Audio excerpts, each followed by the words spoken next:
A girl named Wangari was traveling passing by a village, and she decided to pass the night in the village. Wangari was very beautiful and charming. All men in the village will like to welcome her to their home. But she approached a man and asked if she can spend a night at his house. The man welcomed her and told her she can spend as many days she wants. His wife accepted her too.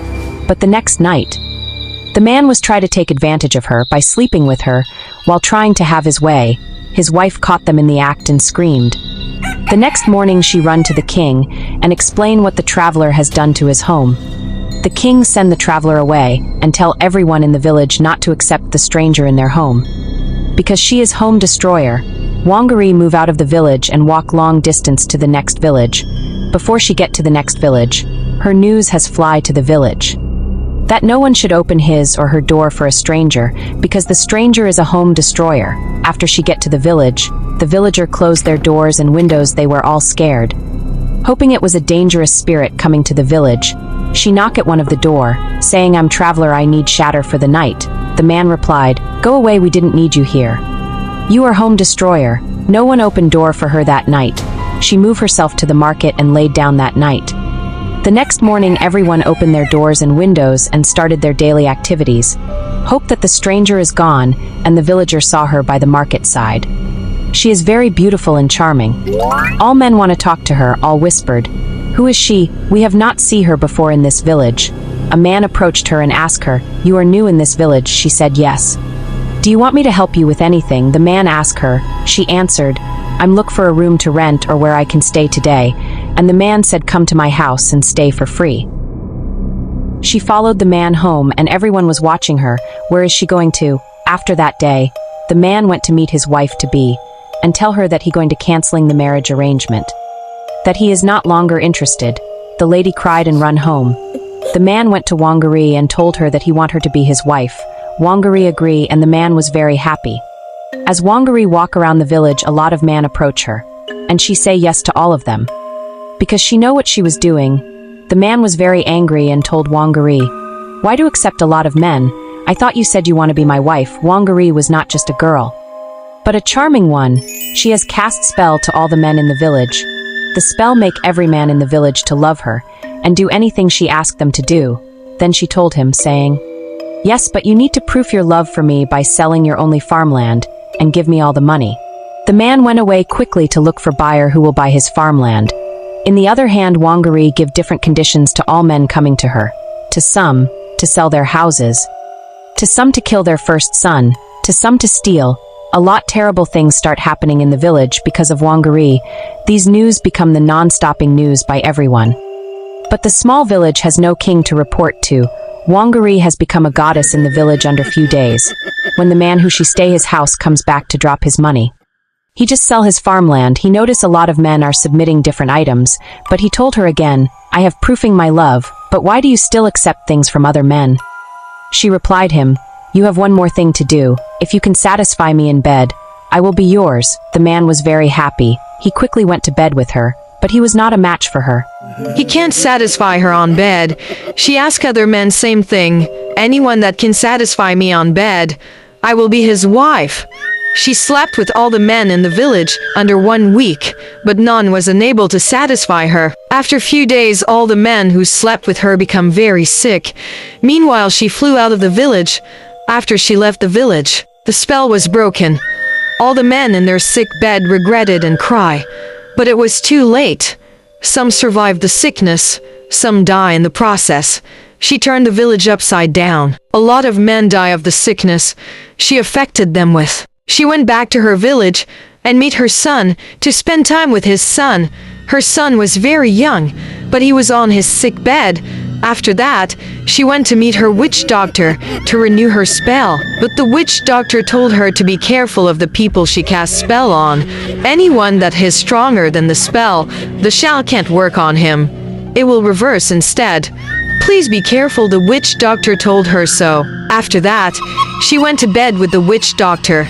His part of the renew of spell, but she do all this to get more money, so she was the richest person in his village. After that, she went on a journey again to the next village, But this village was very big, and there are a lot of chiefs and a king, so there is a lot of people and a lot of money. And no news of her has entered the village yet.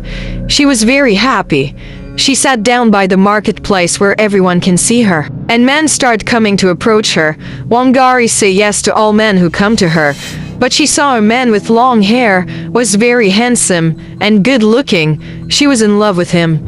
Instantly. She wait for a while, but the man is not coming to her. Like the other man, she stand up to meet him and told him that, "I would like to follow you home. I want to be with you for the night." The man answered her, "This sound to me that you are new in this village. I just married recently.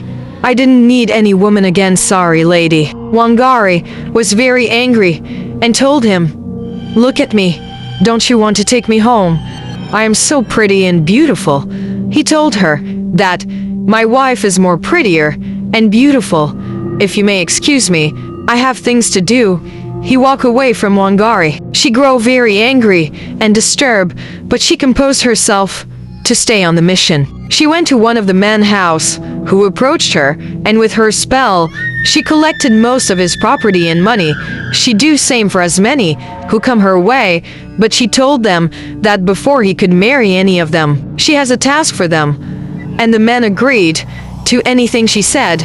She asked they to go and kill the handsome man wife before she could marry them. But the men believe and assemble themselves and set themselves on a quest with a weapon on their hand. A victim from a village who survived the sickness she affected a recent village with was present in this village, and he went to chief and report for them to be beware of the woman. But the chief didn't believe the story. It sounded impossible to him, but some group of men wander around like a zombie format, looking for the target to execute their mission. Suddenly the handsome man appears in their midst and senses evil spell on them. They was not unable to attack him. He was not the target. But he told all the men, "Come with me. I will lead you to who you are looking for." The man lead all of them to the chief of the land, and the handsome man told the chief that great evil is here with us. The handsome man is well known in the land. He is the protector and the keeper of the land, choosing by the gods. And he operate with the chief priest in the land. He hear directly from the gods. The chief priest is old, but still in power. In few market days he will be handing over to the handsome man. They call him Kamau. The men who was set on a mission to kill Kamau wife said to him, "Is this where you are leading us to? You are wasting our time." Kamau blow a white powder in the air, and the spell cut off from their eyes, and they look very lost, not knowing what them are doing in the front of the chief, after learning the true about what happened. The same men move with anger to meet Wangari to kill her. Wangari already knew something has went wrong. He saw they through the window the way them move their feet. She knew there is big problem. She used the back door to escape out of the village. All the men in the village was search for her. She already flew out from the village already. But as she was outside the village, Kamau stand before her. She was shocked and afraid. She pleased to him not to take me to the village. Kamau agreed and told her that, "Just know, them will be coming for you," and he allowed her escape. She run to her village and she get home. She was disturbed by what happened. She planned to prepare herself more before she can push herself to the another village. But the men who are anger went ahead to find out her location, and they prepared their self, and them know who they are dealing with now. She is evil, some call her demons. One night as Wangari was sleeping on his bed, suddenly 9 men broke into her room, pour a dusting powder spell on the air, while she was still sleeping, and they grape her 2 hands, and press her to the bed. 9 of the men sex her, one after the order. She screamed, but no help, them already disabled her magic, so she is ordinary human now. His young son can't help. All he can do is to cry and watch while the men having sex with his mother. That is not all. They took a lot of items and what they can grab and moved to their village the next morning. After them left, she become very sick and can't walk or stand up to meet his witch doctor for help. And her son is sick too. There was nobody to help her. In few hours she die. Because the men place a strong spell on her. The witch doctor was troubled where she were, and she decided to visit Wangari. Now she find out she was dead. She was too late. She took her child to train him, and told Wangari, "Child, you are my next weapon. I will prepare you for war." What do you think Wangari's son will do next if he grow up?